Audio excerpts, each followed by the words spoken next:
नमस्कार दोस्तों, आज मैं आपको बताऊंगा कि अगर आपका पर्सनल लोन बैंक रिजेक्ट कर देता है या आपकी एप्लीकेशन एक्सेप्ट नहीं करता है तो आपके पास क्या ऑप्शन है, यानी कि आप क्या करेंगे। आखिर ऐसा कौन सा लोन है जो अगर पर्सनल लोन की जगह ले लिया जाए तो उसकी जगह पूरी कर सके। देखिए, जब भी हम पर्सनल लोन की फाइल लगाते हैं या एप्लीकेशन बैंक में देते हैं तो बैंक के कुछ एलिजिबिलिटी क्राइटेरिया होते हैं पर्सनल लोन में, जो कि ज़्यादातर लोग उसको फुलफ़िल नहीं कर पाते। जिसके अंदर सबसे पहला एलिजिबिलिटी क्राइटेरिया ये है कि आपकी सैलरीड क्लास होना चाहिए, आपकी कम से कम 25,000 की सैलरी हो, आपकी जॉब रेगुलर हो, कॉन्ट्रैक्ट बेसिस वालों को पर्सनल लोन नहीं मिलता, आपकी जो सैलरी है वो आपके अकाउंट में आती हो, आपको अगर कैश में सैलरी मिलती हो तो भी बैंक आपको लोन नहीं देगा, और जॉब आपकी रेपुटेटेड कंपनी में हो। ऐसा ना हो किसी छोटी मोटी प्रोप्राइटरशिप फर्म में आपकी जॉब है और आप सोचो कि कोई भी बैंक या एनबीएफसी आपको पर्सनल लोन दे देगा, ऐसा नहीं होगा।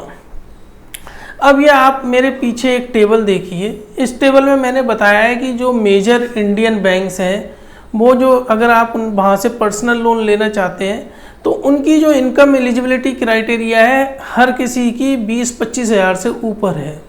मतलब अगर आपकी इतनी इनकम इन हैंड आती है तो आपको ये बैंक पर्सनल लोन नहीं देंगे, नहीं तो आपको पर्सनल लोन नहीं देंगे। तो ये जो क्राइटेरिया है ये काफ़ी लोगों के लिए हर्डल है। तो इस केस में फिर क्या होता है, बैंक आपकी एप्लीकेशन या तो रिजेक्ट कर देता है या वो एक्सेप्ट ही नहीं करता आपकी एप्लीकेशन। तो अब बात आती है, और अगर यदि कभी केस में अगर यदि आप किसी तरीके से लोन लेने में कामयाब भी हो जाते हैं किसी ऐप के माध्यम से या एनबीएफसी में, तो आपको जो रेट ऑफ इंटरेस्ट चार्ज होती है वो बहुत ज़्यादा हाई होती है। मैंने ऐसा भी देखा है कि लोगों को 25-30% पे तक पर्सनल लोन मिला है सालाना, और जो कि एसबीआई आराम से 10% पे देता है आपको पर्सनल लोन, एनबीएफसी 25%, 30% पे दे रहे हैं। अब गोल्ड लोन जो होता है, मैं मानता हूं कि पर्सनल लोन का सबसे बड़ा सब्स्टिट्यूट वही है। और ऐसा क्यों है, मेरी अगली 4-5 स्लाइड्स आप देखेंगे तो आपको पता चल जाएगा कि आप पर्सनल लोन की जगह अगर गोल्ड लोन लें तो बहुत ही आसान तरीके से आपको मिल सकता है। अब मैं आपको एक कंपैरिजन बताऊंगा गोल्ड लोन और पर्सनल लोन के रिगार्डिंग। अब एक जो मैंने क्यों कहा कि गोल्ड लोन ज़्यादा अच्छा है, एक एक करके पॉइंट हम डिस्कस करेंगे। सबसे पहले एलिजिबिलिटी। मैंने जैसा आपको कहा था, अगर आप पर्सनल लोन लेने जाएंगे तो आपका सैलरीड क्लास होना जरूरी है। अगर आप सैलरीड क्लास नहीं है तो बैंक आपको एंटरटेन नहीं करेगा। लेकिन गोल्ड में के लोन के केस में आप सैलरीड क्लास हो, बिजनेस क्लास हो या फार्मर हो, किसान हो, आपको लोन मिल जाएगा। आपसे कोई ये नहीं पूछ रहा है कि आप करते क्या हो। अब आती है इनकम रिक्वायरमेंट। अगर आप पर्सनल लोन लेने जाएंगे, बैंकर कहेंगे कि आपकी सैलरी कम से कम 25,000 होनी चाहिए, आप फॉर्म 16 और आईटीआर पिछले 2 साल के होने चाहिए। लेकिन गोल्ड लोन में ना तो कोई आपकी सैलरी पूछेगा, ना आपसे ये पूछेगा कि अगर आप इनकम टैक्स रिटर्न भरते हैं तो ही आपको गोल्ड लोन मिलेगा। गोल्ड लोन के केस में आपको इनकम टैक्स रिटर्न भी बताने की जरूरत नहीं है बैंक को। अब बात करते हैं इंटरेस्ट रेट। पर्सनल लोन की जो इंटरेस्ट रेट है वो 10% से शुरू होती है 18% तक। 18% तक मैं बैंक्स की बात कर रहा हूँ, public sector bank, private sector bank. NBFC अपनी मर्जी से कुछ भी चार्ज करते हैं, मैं नाम भी नहीं लेना चाहता। लेकिन गोल्ड लोन, अगर आप एसबीआई में गोल्ड लोन लेते हैं तो आपको 7.25% से स्टार्ट होता है, और लगभग सभी बैंकों का यही रहे 2-3% के फर्क में, यानी कि 7% से 11% के बीच में आपको गोल्ड लोन मिल जाता है सालाना। जो रेट ऑफ इंटरेस्ट है जो कि बहुत सस्ता है। गोल्ड लोन आज की डेट में लगभग होम लोन की तरह सस्ता हो चुका है। इसका एक रीजन है कि गोल्ड लोन जब आप लेते हो तो वो एक सिक्योरिटी आप बैंक के पास रखते हो, तो गोल्ड लोन एक सिक्योर्ड प्रोडक्ट है, जबकि पर्सनल लोन में कोई भी सिक्योरिटी बैंक के पास नहीं होती, इसलिए बैंक आपसे मार्जिन ज़्यादा चार्ज करता है इंटरेस्ट का। अब बात आती है सिविल स्कोर।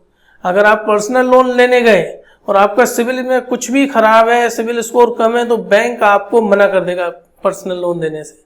लेकिन गोल्ड लोन के केस में बैंक अगर आपका सिविल स्कोर खराब है तो भी आपकी लोन फाइल को कंसिडर करता है।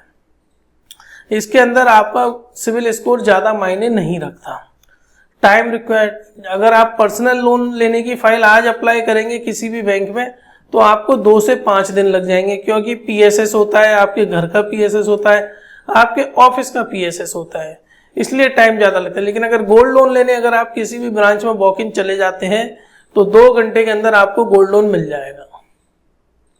तो ये बहुत, यानी कि जिस दिन चाहिए गोल्ड लोन जाइए ब्रांच में और ले लीजिए, बड़ा आसान है। अब बात आती है डॉक्यूमेंट।